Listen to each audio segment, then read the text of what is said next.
First page पे बनवा लेना।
ठीक है, ये हमारे पास डिफरेंट लेवल्स हैं। लेवल मींस कितने हमारे पास जो है जैसे लाइन बाय लाइन लेवल्स हैं।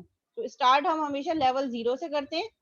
ठीक है, हायरार्की क्या है हमारे पास, ये लेवल 0 है, फिर जो नेक्स्ट नोड है वो लेवल 1 पे है, फिर नेक्स्ट नोड लेवल 2 पे है, next node last node level 3 पे। सो level of the tree is 3।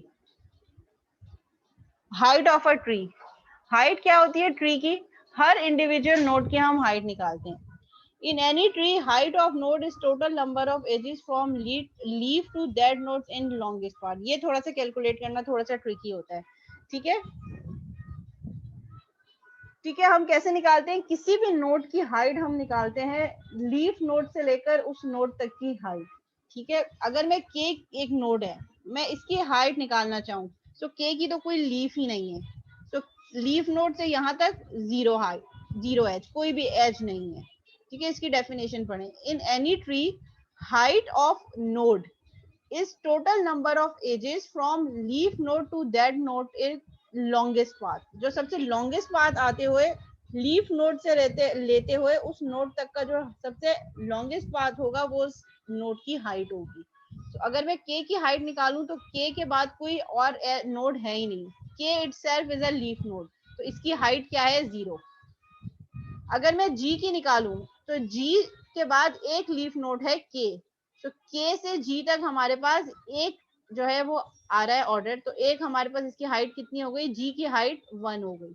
इसी तरह h है, h की भी हमारे पास कोई लीफ नोड नहीं है, तो h की भी हाइट 0 है। अगर मैं c की बात करूं तो c की लीफ नोड, अच्छा c के देखें दो लीफ हैं, एक h और एक g के थ्रू k, लेकिन C तक आने के लिए जो लॉन्गेस्ट पाथ हमें निकालना है वो उसकी हाइट होगी, तो हम H को कंसीडर नहीं करेंगे। C से लीफ नोड तक जो ये वाला पाथ है या मैक्सिमम है 1 and 2, so height of C is 2। इसी तरह अगर हम I और J की निकालें तो I are their self, I and J are leaf nodes, तो इनकी हाइट 0 होगी। मैं E से हाइट निकालूं तो लीफ नोड से लेकर E तक की हाइट 1। मैं बी की हाइट निकालूं तो बी की लीफ नोड डी भी है, और लॉन्गेस्ट पाथ में अगर हम देखें तो बी के लीफ नोड आई और जे हैं, तो हम डी वाली नोड को कंसीडर नहीं करेंगे, जो लॉन्गेस्ट पाथ है हम उसको कंसीडर करेंगे। सो बी से आई तक की कितनी हमारे पास नोड है 1 2, यानी कि कितनी एजेस हैं 1 and 2, so height of B is 2।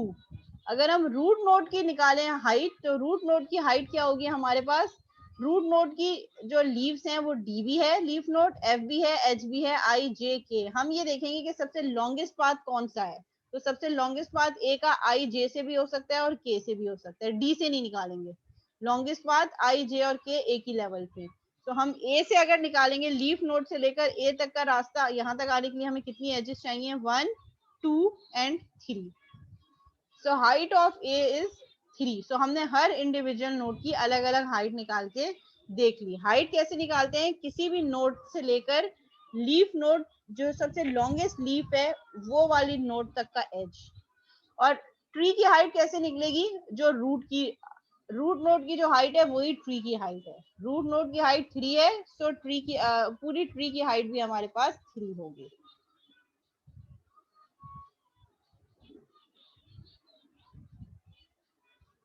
ठीक है, depth of a tree, tree की डेप्थ कैसे निकालते हैं हम, total number of edges from root to that node.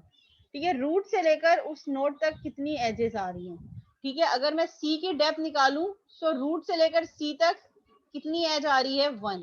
अगर मैं जी की डेप्थ निकालूं तो रूट नोड से लेकर जी तक कितनी एजेस आ रही है, 2।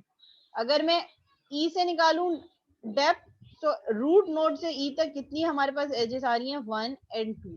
अगर मैं जे नोड की डेप्थ निकालूं तो रूट नोड से लेकर जे तक आने के लिए मुझे कितनी एजेस चाहिए होंगी, so that would be the depth of individual node. And in any tree, depth of tree is the total number of edges from root to leaf in the longest path.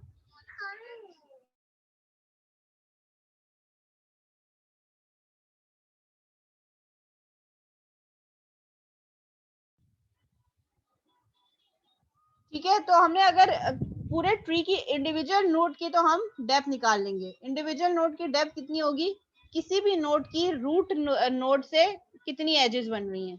So B तक आने के लिए root node से हमें कितनी as चाहिए होगी, 1। ए की ए से 0 बनेगी क्योंकि ए इटसेल्फ रूट नोड है। ठीक है, और ओवरऑल ट्री की डेप्थ हम कैसे निकालेंगे, रूट नोड से लेकर जो सबसे लॉन्गेस्ट लीफ नोड जिसमें सबसे ज्यादा लॉन्गेस्ट पाथ होगा उसकी डेप्थ। तो हमारे पास यहाँ पे डेप्थ कितनी होगी, ए की लीफ डी भी है लेकिन डी से इतना लॉन्गेस्ट पाथ नहीं बन रहा है जितना आई से, जे से और के से बन रहा है। तीनों सेम ऑर्डर में है तो हम आई जे के किसी से भी हम इसकी रूट से लेकर यहाँ तक टोटल एजेस निकालेंगे, 1 2 3। So the depth of the tree is 3 here. Path, path का क्या मतलब है, कोई भी सेकेंड ऑफ नोड्स जो हम फॉलो कर रहे हो। ठीक है, एक पाथ है हमारे पास ए बी डी, एक पाथ है ए बी ई जे, एक पाथ है ए बी ई आई, एक पाथ है ए बी एफ, एक पाथ है ए सी जी के, एक पाथ है ए सी एच। ठीक है, तो पाथ मींस कोई भी सीक्वेंस जो हम एक नोड से दूसरी नोड तक जा सकते हो थ्रू एजेस। सब ट्री, एक ट्री का कोई भी एक portion can be a sub tree. In a tree data structure, each child from a node forms a subtree recursively. Every child node will form a subtree on its own parent node. जैसे हमारे पास ये पूरा वही tree है उसको हमने sub tree में break कर दिया। जैसे ये एक सब ट्री बन गया जिसमें अब रूट नोड सी है जो इटसेल्फ चाइल्ड है रूट नोड ए का। फिर हमने इसको भी एक सब ट्री बना दिया जिसमें हमारे पास रूट नोड बी है जिसमें D E F and I G are further child. इसके अलावा हमने इसको भी एक सब नोड बना दिया, सब ट्री बना दिया। मींस एक ही ट्री के अंदर हमने फर्दर पोर्शंस को different sub tree means part of trees. Binary tree, अभी हमने जो नॉर्मल ट्री देखा उसका मतलब ये कि इसमें हमारे पास किसी भी नोड के कितने भी नंबर्स ऑफ चाइल्ड हो सकते हैं। जैसे हमने अभी देखा ए के 2 चाइल्ड है, बी के 3 चाइल्ड हैं, ई के 2 चाइल्ड हैं, एफ का कोई चाइल्ड नहीं है, जी का 1 चाइल्ड है। लेकिन बाइनरी का क्या मतलब होता है, ट्रू। बाइनरी ट्री एक ऐसा ट्री जिसमें हर नोड की एग्जैक्टली 2 चाइल्ड होंगे। Binary tree is a special type of tree data structure in which every node can have a maximum of 2 children. Her node के मैक्सिमम 2 चिल्ड्रन होंगे, 2 से ज्यादा नहीं हो सकते। One is known as left child and the other is known as right child. ठीक है, ये हमारे पास बाइनरी ट्री हो गया जिसमें हर नोड के मैक्सिमम 2 चाइल्ड हो सकते हैं। Next type is graph.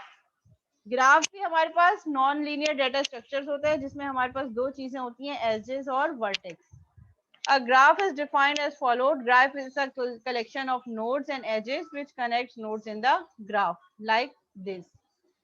जैसे हम रूट के नेटवर्क जो नहीं होते, ट्रैफिक कंट्रोल जो बना रहे होते हैं, कौन सा रूट है उसका, उससे कनेक्टिविटी क्या है, डायरेक्टेड भी हो सकता है और अनडायरेक्टेड ग्राफ भी हो सकता है.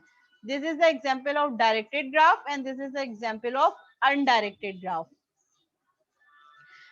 ठीक है, ट्री और ग्राफ में क्या डिफरेंस है? Tree is a special kind of graph but tree has some rules for connection.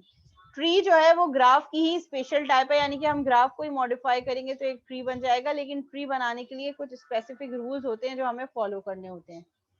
अगर ट्री में हमारे पास n नोड्स हैं, then exactly n minus 1 edges, one for each parent-child relationship. All nodes must be reachable from the root. Tree में हर node जो है वो किसी root से रीचेबल हो, यानी कि यहाँ आने के लिए मैं रूट से आ सकती हूँ, यहाँ तक आने के लिए मैं रूट के थ्रू आ सकती हूँ. मीन्स किसी भी रूट तक पहुंचने के लिए मुझे, किसी भी नोड तक पहुंचने के लिए मुझे रूट नोड रिक्वायर्ड होगी. Exactly one possible path from root node to a node. Root से हमारे पास एक पॉसिबल पाथ हर नोड का होना चाहिए. Have no loops and cycle. Tree में हमारे पास साइकिल्स और लूप्स नहीं होते. ठीक है, tree is a hierarchical model और ट्री हमारे पास हायरार्किकल मॉडल है जिसमें हम हायरार्की डिटरमाइन कर रहे होते हैं कि स्ट्रक्चर क्या है. अब ग्राफ को देख लेते हैं. ग्राफ क्या है? Graph has no rules for connecting the nodes. Graph में नोड को कनेक्ट करने का हमारे पास कोई रूल्स और स्पेसिफिकेशंस नहीं होते.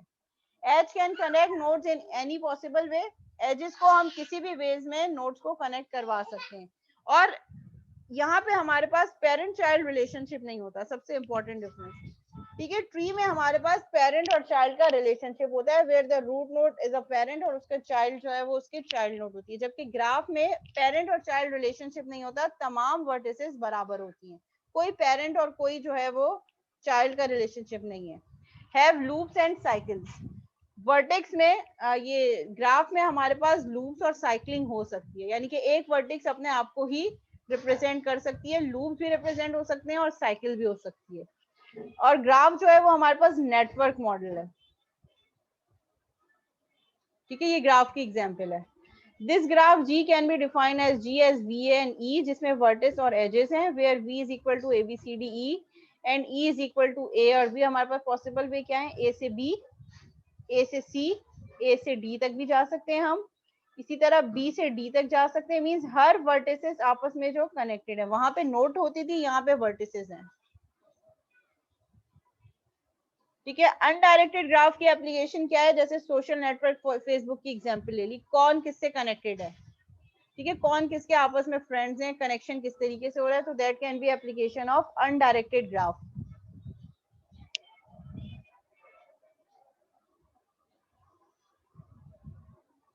ठीक है, application of directed graph. Directed graph means जिसमें डायरेक्शंस भी गिवन हो. लाइक पेज ए, पेज ए से हम पेज बी पे गए, पेज बी से पेज सी पे गए, पेज सी से हम पेज जेड पे गए और पेज जेड से वापस पेज सी पे भी आ सकते हैं. तो यहाँ पे ये बाई डायरेक्शन है. ये यूनी डायरेक्शन है. यूनी डायरेक्शन मींस बी से सी पे आ सकते हैं मगर सी से बी पे नहीं जा सकते. जबकि सी और जेड के बीच में क्या रिलेशनशिप है? यूनी डायरेक्शन, मल्टीपल एजेस है. सी से जेड पे भी आ सकते हैं और जेड से दोबारा सी पे भी जा सकते हैं.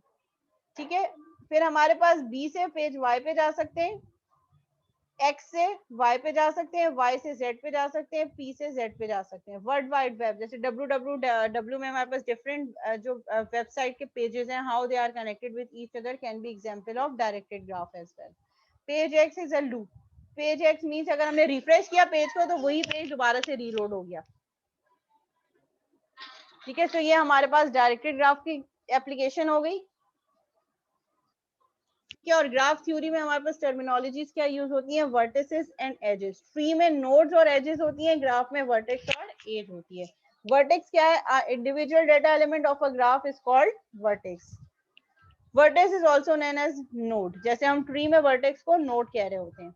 In above example graph A B C D and E are known as vertices. ये जो ऊपर वाली एग्जांपल है इसमें हमारे पास A B C D E जो है वो क्या है? ये हमारे पास वर्टिसेस हैं.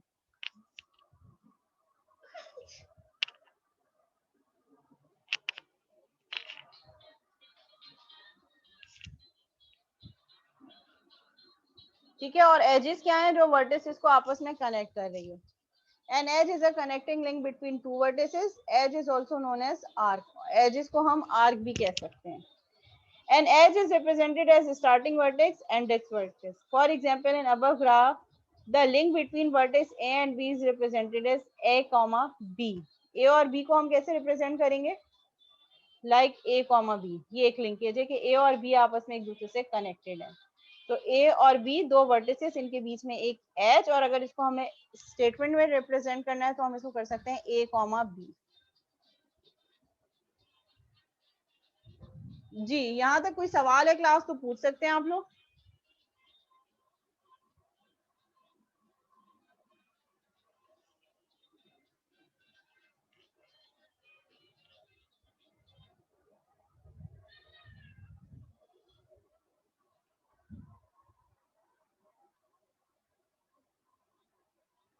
ठीक है, ये चैप्टर बहुत इजी था और थोड़ा सा जो है इंटरेस्टिंग भी है. आई गेस मुझे तो इंटरेस्टिंग लगता है, आई डोंट नो.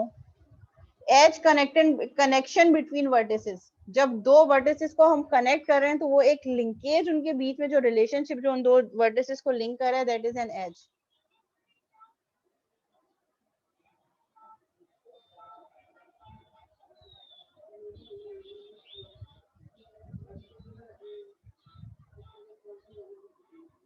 ठीक है, एक और छोटा सा टॉपिक है हमारे पास, ऑपरेटिंग सिस्टम इंट्रोडक्शन.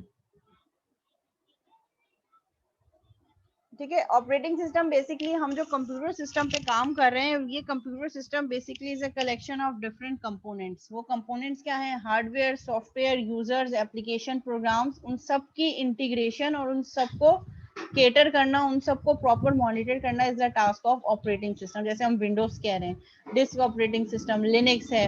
मोबाइल के लिए हमारे पास एंड्रॉइड फोन है, जो एंड्रॉइड फोन क्या कर रहे हैं? हमारे ओवरऑल मोबाइल की फंक्शनैलिटी को मॉनिटर कर रहे हैं. तो that is an example of operating system.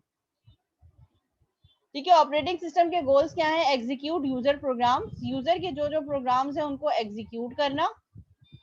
And make solving user problems easier, और यूजर्स की जो प्रॉब्लम्स हैं उनको आसान वे में सॉल्व करना, और इस तरीके से सॉल्व करना कि यूजर को पता भी ना चले और बैक एंड पे उसकी तमाम प्रॉब्लम्स इजीली सॉल्व हो जाए. वो सारी इश्यूज जो प्रॉब्लम्स हैं उनको कौन मॉनिटर करे? आपका operating system. Make the computer system convenient to use, आप अपने कंप्यूटर सिस्टम को इतना आसान बनाने के वो इजी टू यूज हो सके. Use the computer hardware in an efficient manner, आपने हार्डवेयर को इस तरीके से यूटिलाइज किया है कि वो बेटर वे में यूज हो सके. ठीक है, कंप्यूटर सिस्टम का स्ट्रक्चर क्या है हमारे पास? जैसे मैंने अभी थोड़ी देर पहले बताया, computer system can be divided into 4 main components, और वो 4 मेन कंपोनेंट्स कौन कौन से हैं? Hardware, CPU, memory, input output devices. Operating system जो ओवरऑल हार्डवेयर की कनेक्टिविटी परफॉर्म कर रहा है एप्लीकेशंस और यूजर्स के साथ. एप्लीकेशन प्रोग्राम्स वो प्रोग्राम्स जो यूजर को फैसिलिटेट कर रहे हैं, like word processors, compilers, web browsers, database systems, video games, Microsoft applications, Microsoft Office. These all are the application programs which help out users to perform their certain tasks. And last and most important component is users, people, machines and other computers as well. ठीक है, एक system को चलाने के लिए, जैसे अगर हम बारकोड रीडर है, इम्तियाज वाले, नीट वाले बारकोड रीडर यूज कर रहे हैं, तो डेस्कटॉप एप्लीकेशन के साथ साथ एक और हार्डवेयर भी ऐड हो गया, machine. So it can be work as a user for that application. कोई और कंप्यूटर, हमने डेटाबेस किसी और सर्वर पे रखा है, उसको अपने कंप्यूटर पे कनेक्ट कर दिया. तो user can be people, machines and can be any other computer as well. ठीक है, ये डायग्राम देख लें.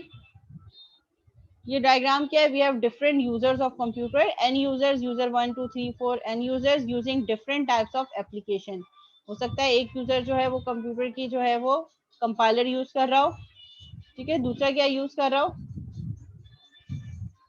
असेंबलर यूज कर रहा हो, कोई टेक्स्ट एडिटर, यानी कि डिफरेंट एप्लीकेशन जो ऑपरेटिंग सिस्टम प्रोवाइड कर रहा है वो सब यूजर्स, डिफरेंट यूजर्स यूज कर रहे हो. फिर उनके लिए सिस्टम एंड एप्लीकेशन प्रोग्राम्स हो, और वो सिस्टम एंड एप्लीकेशन प्रोग्राम्स को कौन का मॉनिटर कर रहा हो? आपका ऑपरेटिंग सिस्टम. और ऑपरेटिंग सिस्टम के जो नीचे लेयर होगी वो आपका कंप्यूटर हार्डवेयर होगा. ठीक है। तो कंप्यूटर हार्डवेयर को एक्सेस करने के लिए ऑपरेटिंग सिस्टम एप्लीकेशन प्रोग्राम को यूज करते हुए यूजर को फैसिलिटेट कर रहा होता है। हम इनडायरेक्टली कंप्यूटर की हार्डवेयर रिसोर्सेज को एक्सेस कर रहे होते हैं through application programs which are connected through operating system के थ्रू कंप्यूटर हार्डवेयर को वो यूटिलाइज कर रहे होते हैं। व्हाट ऑपरेटिंग सिस्टम्स डू, ठीक है, ऑपरेटिंग सिस्टम क्या क्या कर रहा होता है? कन्वीनियंट, यूजर को कन्वीनियंस के साथ, एफिशिएंसी के साथ और गुड परफॉर्मेंस प्रोवाइड की जाए। गुड परफॉर्मेंस मींस कम टाइम में ज्यादा से ज्यादा उसके टास्क कंप्लीट हो सके, रिसोर्स यूटिलाइजेशन बेटर हो सके, ठीक है, आपकी सीपीयू की मेमोरी स्टोरेज बेटर हो सके। जैसे हमने डिफरेंट डाटा स्ट्रक्चर्स पढ़े कि कौन सा डाटा स्ट्रक्चर बेस्ट फिट होगा कि हमारी मेमोरी बेस्ट यूज हो सके। OS is a resource allocator, operating system आपकी रिसोर्स एलोकेटर है जो आपको रिसोर्स एलोकेट करता है। ठीक है, जैसे लेट सपोज मुझे डेटाबेस कनेक्टिविटी चाहिए, तो उस डेटाबेस कनेक्टिविटी के लिए कौन सी रिसोर्स मुझे प्रोवाइड करनी है, इसका रिस्पॉन्सिबल कौन होगा? मेरा ऑपरेटिंग सिस्टम। के यूजर को कैसे फैसिलिटेट किया जाए और उसको कौन सी रिसोर्स प्रोवाइड की जाए। Manage all resources, resources means hardware resources, software resources, तमाम resources. Decides between conflicting request for efficient and fair resource use. ठीक है, लेट सपोज अगर एक प्रिंटर है, अब उसको दो रिसोर्सेज, एक रिसोर्स है प्रिंटर, उसको दो यूजर एक्सेस करना चाह रहे, तो आपका ऑपरेटिंग सिस्टम डिसाइड करेगा कि किसको पहले प्रोसेस करना है, सो दैट दूसरा वेटिंग स्टेट पे रहे, एक की प्रोसेस हो। जैसे अगर वो इनपुट आउटपुट हैंडलर किया किसी और रिक्वेस्ट की तरफ गया, तो पहले वाले यूजर को रिक्वेस्ट फॉरवर्ड हो जाए।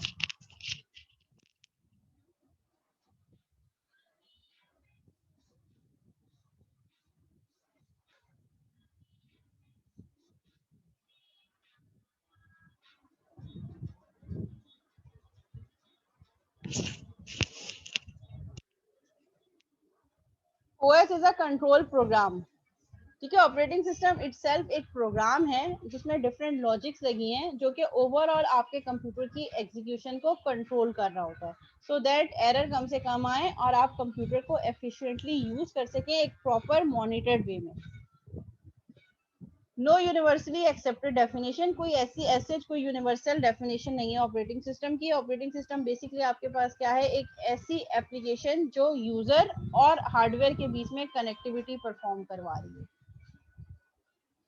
ठीक है, the one program running at all times on the computer is called the kernel. शायद आपने पहले भी सुना हो, सीपीयू जब हम की बात कर रहे होते हैं तो सीपीयू के अंदर एक कर्नल होता है, एक कंपोनेंट ऑफ सीपीयू कर्नल जो हर वक्त रन कर रहा होता है जब आपका कंप्यूटर रन हो रहा होता है। Everything else is either a system program, उसके अलावा बाकी सारी चीजें कोई सिस्टम प्रोग्राम होगी या फिर कोई एप्लीकेशन प्रोग्राम होगा। ठीक है, और कर्नल हर हाल में रन कर रहा होगा हर सूरत में, और आपके ऑपरेटिंग सिस्टम इटसेल्फ कर्नल की बेसिस पे ही वर्क कर रहा होता है। Bootstrap program, bootstrap program is loaded at power up और रीबूट। जैसे आप अपने पावर अप करते हैं या रीबूट करते हैं या रीस्टार्ट करते हैं, बूटस्ट्रैप प्रोग्राम लॉन्च हो जाता है। टिपिकली बूटस्ट्रैप प्रोग्राम आपकी रोम या ईपी रोम पे स्टोर होता है, जिसको हम जनरली फर्मवेयर कह रहे होते हैं। Initialise all aspect of system, जैसे हमारा सिस्टम हम पावर बटन ऑन करते हैं तो सिस्टम को इनिशियलाइज स्टेट पे ला रहा होता है, that program is called bootstrap program. ठीक है, कौन कौन सी जो है वो सर्विसेज को ऑन करना है, ऑपरेटिंग सिस्टम के कर्नल को लोड करता है और आपकी एग्जीक्यूशन को स्टार्ट कर रहा होता है। यूनिवर्सल मतलब, हाँ ये यूनिवर्सल जनरल प्रोसेस है। सबसे पहले आपका बूटस्ट्रैप प्रोग्राम रन होगा जिसमें आपका जो है ऑपरेटिंग सिस्टम के कर्नल को वो लोड करेगा और एग्जीक्यूशन स्टार्ट करेगा, चाहे कोई भी प्रोसेसर हो, कोई भी आपके पास ऑपरेटिंग सिस्टम हो।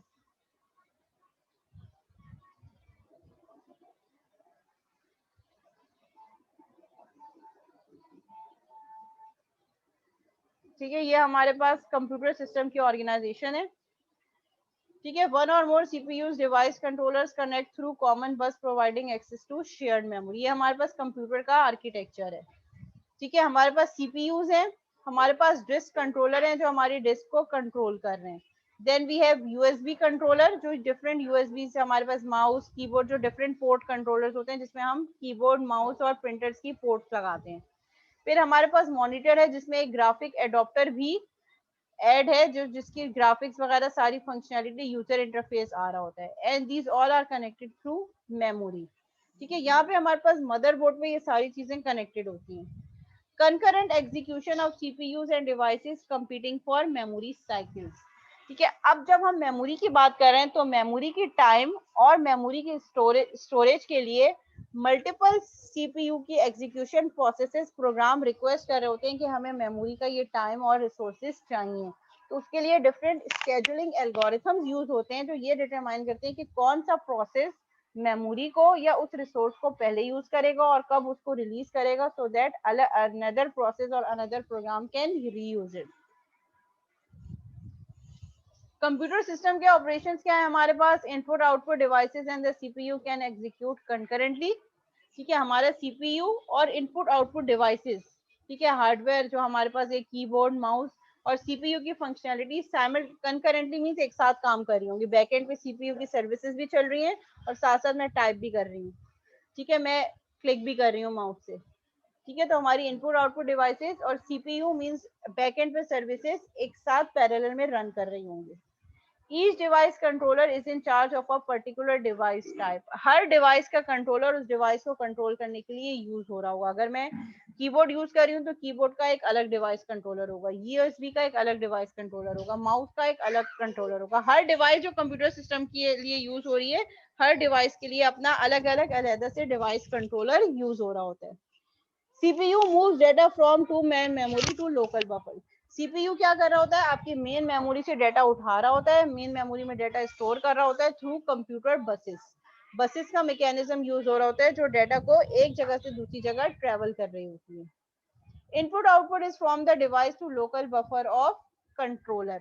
ठीक है, उस डिवाइस तक कैसे लेके जाते हैं हम, उसके कंट्रोलर के थ्रू। जो डिवाइस कंट्रोलर है वो उस डाटा को सीपीयू से लेकर पहले लोकल बफर में रखता है और फिर कंट्रोलर के थ्रू उस डिवाइस तक पहुंचाता है। यानी कि डाटा डायरेक्ट हमारे डिवाइस तक नहीं जाता बल्कि पहले एक बफर एरिया में जाता है और फिर उसके बाद बसेस वन बाय वन उस डाटा को ट्रेवल करवाती हैं जहां उसको एक्चुअल डेस्टिनेशन पे जाना होता है। Device controller informs CPU that it has finished its operation by causing an interrupt। जैसे ही डिवाइस कंट्रोलर का ऑपरेशन कंप्लीट हो जाता है, डिवाइस कंट्रोलर एक नोटिफिकेशन भेजता है सीपीयू को कि मेरा काम कंप्लीट हो गया है और एक इंटरप्ट जनरेट होता है सीपीयू के पास। तो वो इंटरप्ट क्या करता है, वो डिवाइस कंट्रोलर को बता रहा होता है कि जो डिवाइस कंट्रोलर सीपीयू को बता रहा होता है कि मैंने अपना तमाम टास्क कंप्लीट कर लिया है। फिर उसके बाद सीपीयू अपनी फंक्शनैलिटी स्टार्ट करता है। ठीक है, स्टोरेज हायरार्की क्या है हमारे पास, storage system organise in hierarchy, speed, cost and volatility. जब हम स्टोर कर रहे होते हैं डाटा तो हम तीन चीजों पे कंसर्न कर रहे होते हैं कि स्पीड कितनी है, कॉस्ट कितनी लगेगी और वॉलेटिलिटी कितनी है। वॉलेटिलिटी मींस डाटा सेफ है नहीं है, अगर पावर ऑफ हो गई तो डाटा सेव रहेगा या लॉस हो जाएगा। कैशिंग, कैशिंग क्या, कैश मेमोरी क्या होती है हमारे पास, फास्टेस्ट मेमोरी एलोकेशन। रैम से हमने एक पोर्शन निकाल दिया सेकेंडरी स्टोरेज के तौर पे जिसपे हमारा मोस्ट फ्रीक्वेंट डाटा वहां स्टोर हो रहा है, क्योंकि रैम से, अच्छा देखो, हार्ड ड्राइव ज्यादा स्टोरेज, बड़ी storage, permanent storage. Hard drive बहुत बड़ी है, उसपे हमारा तमाम डाटा वहीं स्टोर है। अब हार्ड ड्राइव से डाटा उठ के आता है रैम जो कि वॉलेटाइल है, मींस अगर पावर ऑफ होगी तो रैम में तमाम डाटा जो है वो सारा हमारे पास इरेज हो जाएगा। तो रैम क्या कर रही होती है, वो जो ह्यूज मेमोरी है उसमें से कुछ स्पेस अपने पास ऑक्यूपाई करती है और क्लोजेस्ट टू सीपीयू होती है, यानी कि जैसी प्रोसेस करके वो डाटा फौरन हमारे पास पहुंच जाए। और मेन मेमोरी से जो है कैशे का लिंक बिल्कुल वैसे ही है जैसे हार्ड ड्राइव से मेमोरी का है, मेन मेमोरी का। ठीक है, तो कैशे क्या है, मेन मेमोरी से भी रिड्यूस साइज जो कि फ्रीक्वेंट डाटा को स्टोर कर रहा है, सो दैट हम इजिली उसको रिट्रीव कर सकें। Device driver for each device controller to manage input output. हर डिवाइस के लिए उसका ड्राइवर यूज होगा जो उसके कंट्रोलर को मैनेज कर रहा होगा।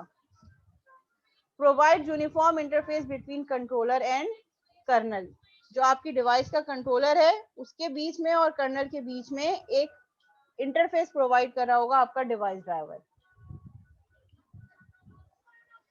ठीक है, ये हमारे पास डिवाइस हायरार्की क्या है, registers, cache, main memory, solid state disk, disk में डाटा स्टोर हो सकता है, hard disk, optical disk and magnetic tapes. ठीक है, ये साइज की बेसिस पे देखेंगे, बड़े से बड़ा बड़ा छोटा और साइज रिड्यूस होता चला गया। जितना रिड्यूस साइज होगा उतना कम डाटा होगा और उतनी जल्दी रिट्रीव होगा। ठीक है, ये रहने दें। कंप्यूटर सिस्टम का आर्किटेक्चर क्या है हमारे पास? Most system use a single general purpose processor. कुछ सिस्टम सिंगल पर्पस प्रोसेसर होते हैं जिसपे एक ही प्रोसेसर लगा होता है, single processor. Most systems have special purpose processor as well. Multi processor system आज बहुत ज्यादा ग्रो कर रहे हैं, अब तो मल्टी प्रोसेसर ही यूज हो रहे हैं, जिसको हम पैरेलल सिस्टम और टाइटली कपल सिस्टम भी कह रहे हैं। इसका एडवांटेज क्या है? आपका टाइम बच जाएगा, कम टाइम में ज्यादा से ज्यादा काम हो सकता है, जल्दी जल्दी रिजल्ट आ रहा होगा आपके पास। इकोनॉमी ऑफ स्केल मीन जैसे जैसे आपके पास डेटा बढ़ेगा उतना ज्यादा स्पीड भी बढ़ती जा रही है। ऐसा ना हो कि डेटा बढ़ रहा हो तो स्पीड कम हो रही है, क्योंकि प्रोसेसर ज्यादा है तो आप उस डेटा को डिफरेंट प्रोसेसर्स में डिस्ट्रीब्यूट कर देंगे।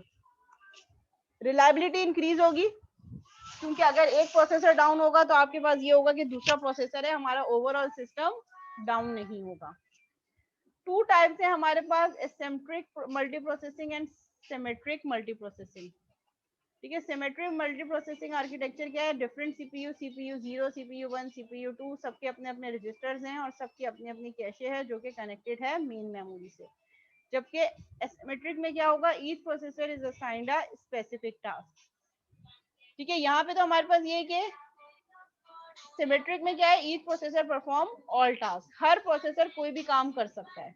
जबकि एसिमेट्रिक में क्या होगा? हर प्रोसेसर को हमने एक स्पेसिफिक टास्क दे दिया कि उसने वही काम करना है, तो वो स्पेसिफिक होगा। और डुअल कोर डिजाइन हमारे पास क्या है? Multi chip and multi core. हमारे पास मल्टीपल चिप्स भी हैं और मल्टीपल कोर्स भी हैं। ठीक है, यहाँ पे हमारे पास कोर 0, कोर 1 सेम मेमोरी को शेयर कर रही है and we have different course.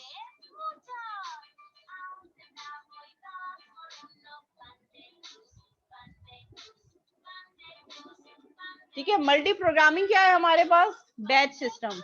Needs for efficiency, single user can not keep CPU and input devices busy at all times. Multi programming organises jobs so CPU always have one to execute। ठीक है, वो कह रहे हैं कि अगर एक user है हमारे पास, मल्टी प्रोग्रामिंग में एक ही यूजर है, वो एक यूजर हर वक्त सीपीयू को यूटिलाइज नहीं कर सकता, तो बहुत सारा टाइम ऐसा होगा जिसमें सीपीयू और input output devices waiting state पे होंगे। तो उसमें हमें क्या करना पड़ेगा? We can use multi programming processor. वो क्या कर रहा होगा? वो सीपीयू को डिफरेंट टास्क असाइन कर देगा कि अगर यूजर टास्क नहीं भी कर रहा फिर भी हमारा सीपीयू किस ना कुछ टास्क में बिजी रहे। One job selected and run विया जॉब स्केजुलिंग। यहाँ पे हमारे पास जॉब स्केजुलिंग होगी कि हम जॉब स्केजुल कर देंगे सीपीयू को कि इस टाइम पे सीपीयू ने ये टास्क परफॉर्म करना है, इस टाइम पे सीपीयू ने ये टास्क परफॉर्म करना है। When it has to wait for input output, for example, OS switches to another job।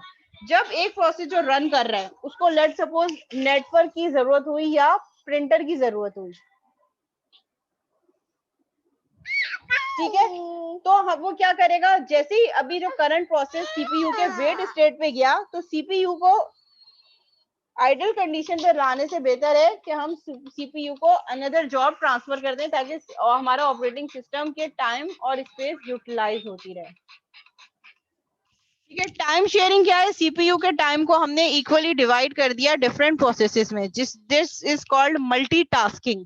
Multitasking के एक ही सीपीयू के टाइम में हमने डिफरेंट टाइम स्लॉट कर दी कि 3 सेकंड सीपीयू इस जॉब को देगा, नेक्स्ट 3 सेकंड नेक्स्ट जॉब को देगा, नेक्स्ट 3 सेकंड नेक्स्ट जॉब को देगा।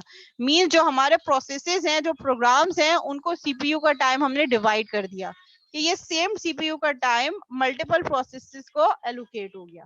But it should be less than 1 second. अगर हम मल्टीटास्किंग कर रहे हैं तो रिस्पॉन्स टाइम जो आ रहा होगा वो लेस देन 1 सेकेंड, क्योंकि हर प्रोसेस पे को ऑपरेटिंग सिस्टम का टाइम एलोकेट है, तो हर प्रोसेसर के पास से हमारे पास रिस्पॉन्स आना शुरू हो जाएगा, रिजल्ट आना शुरू हो जाएगा।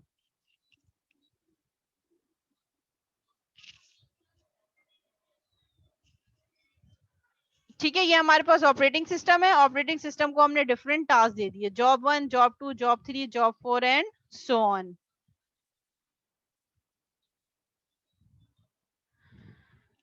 ठीक है, ये लेक्चर हमारे पास एंड हो गया। ठीक है, ये जस्ट बेसिकली कुछ बेसिक कॉन्सेप्ट है कि ऑपरेटिंग सिस्टम काम कैसे कर रहा होता है, ये उसका एक ओवरव्यू है।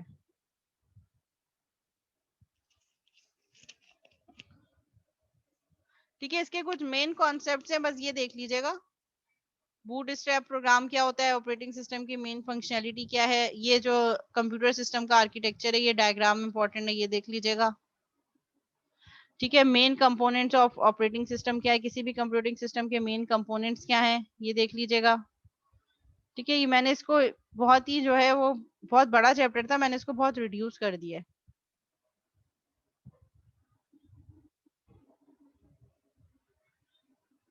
ठीक है, मल्टी प्रोसेसिंग क्या होती है, मल्टी प्रोग्रामिंग क्या होती है, टाइम शेयरिंग क्या होती है, ये देख लीजिएगा। ठीक है, ये बस ये ओवरव्यू है, ये टॉपिक जो है ना, ये चैप्टर, इसको मैं LMS पे अपलोड कर दूंगी आप लोगों के पास। प्रोजेक्ट स्केड्यूलिंग कल हम स्टार्ट करेंगे क्लास के बाद, उसका स्केड्यूल मैं आपके पास शेयर कर दूंगी पीएफ का, कल परसों और संडे, फ्राइडे सैटरडे और संडे, क्योंकि ग्रुप ज्यादा है। और जो टाइम मैं एलोकेट करूंगी उसी टाइम पे सब मेंबर्स का होना मैंडेटरी है, जरूरी है।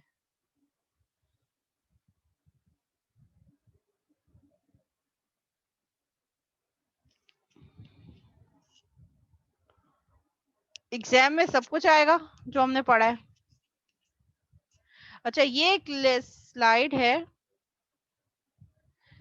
ठीक है, ये मैं आपके LMS पे अपलोड कर दूंगी। ये अब तक ERP में हमने जो चीजें पढ़ी हैं, ठीक है, ये ERP का जो अब तक हम पढ़ते आ रहे हैं उसकी एक समराइज डॉक्यूमेंट है। ठीक है, ये समराइज डॉक्यूमेंट, ये जो हमने एक हम केस स्टडी पढ़ी थी वेरी फर्स्ट, ये वही वाली एग्जाम्पल है।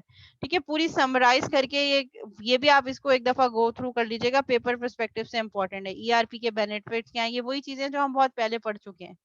ठीक है, उसका रिविजन हो जाएगा। ERP के मेन कंपोनेंट्स क्या हैं, ठीक है, सप्लाई चेन मैनेजमेंट क्या होती है, HRM क्या होता है, मैन्युफैक्चरिंग ऑपरेशन क्या है, हमारे पास ERP की एवोल्यूशन क्या है, किस किस तरीके से ERP चेंज हुई। ठीक है, एवोल्यूशन के एयर बाय एयर बताया है कि किस तरीके से, ये मैंने आपको ट्री वाइज स्ट्रक्चर हम डिस्कस कर चुके हैं, इसको एक दफा गो थ्रू कर लीजिएगा, वो सारी चीजें रिवाइज हो जाएंगी जो हम पढ़ चुके हैं। कॉस्ट ऑफ ERP क्या है, हार्डवेयर पे कितनी कॉस्ट आएगी, सॉफ्टवेयर जैसे अगर हम ERP इंस्टॉल करने जा रहे हैं तो उसकी ओवरऑल कॉस्ट कितनी आएगी, ट्रेनिंग की क्या कॉस्ट कितनी होगी, डाटा कन्वर्जन करने की कॉस्ट कितनी होगी, और सबसे ज्यादा कॉस्ट री इंजीनियरिंग की होगी, क्योंकि हम एग्जिस्टिंग कंपोनेंट्स को नए सिस्टम में इम्प्लीमेंट कर रहे होते हैं, तो दैट वुड बी री इंजीनियरिंग। तो इस स्लाइड को एक दफा गो थ्रू कर लीजिएगा। ठीक है, इट विल हेल्प आउट कि क्या क्या चीजें हम पढ़ चुके हैं। ठीक है, ये सारे सिनेरियोज देख लीजिएगा। ERP के प्रोजेक्ट और टाइम कितना लगेगा, अगर हमें ERP इम्प्लीमेंट करना है तो कितना टाइम लगेगा, और उसके प्रोजेक्ट की क्या क्या फंक्शनैलिटीज होंगी, हिडन कॉस्ट ऑफ ERP क्या क्या होती हैं, ERP सिस्टम के बेनिफिट्स क्या क्या होते हैं। ठीक है, ERP की इम्प्लीमेंटेशन कैसे होगी, कौन कर रहा होगा। ठीक है, इम्प्लीमेंटेशन के फेजेस क्या क्या हैं, जब हम ERP को इम्प्लीमेंट कर रहे होते हैं सबसे पहले हम इनिशिएटिव लेंगे कि हमें रिक्वायरमेंट क्या है, हम क्यों ERP की तरफ जा रहे हैं, डेवलपमेंट स्टार्ट कर देंगे, आहिस्ता आहिस्ता हम चीज़ों को डेवलप करना शुरू करेंगे, प्रोग्राम्स बनाएंगे, सॉफ्टवेयर पे काम करेंगे, फिर जो चीज़ें हमने बना ली हैं हम उसको इम्प्लीमेंट करेंगे, और फिर ऑपरेट करना शुरू करेंगे, और साथ साथ टाइम टू टाइम मेंटेनेंस भी कर रहे होंगे। रिस्क क्या क्या इन्वॉल्व होता है, ERP फेल क्यों हो जाता है, और कंक्लूजन। तो ये स्लाइड एक दफा देख लीजिएगा, ये PDF वर्जन है, ओवरऑल अब तक जो हम पढ़ चुके हैं उसकी समरी है। तो ये भी मैं आपके LMS पे अपलोड कर दूंगी, जो जो चीजें हम ERP पे पढ़ चुके हैं वो सब कुछ आएगा। जी, ERP का कुछ कंटेंट मिड से भी आएंगे, लेकिन आपको रटना कुछ नहीं पड़ेगा कि बड़े बड़े पैराग्राफ्स आपको याद करने पड़ना है या रट्टा लगाना पड़ा है, चीजों को समझना पड़ेगा, कॉन्सेप्ट समझने पड़ेंगे। इसलिए मैं कह रही हूँ कि ये PDF एक दफा गो थ्रू कर लीजिएगा और प्रीवियस लेक्चर मिड से पहले एक दफा देख लीजिएगा।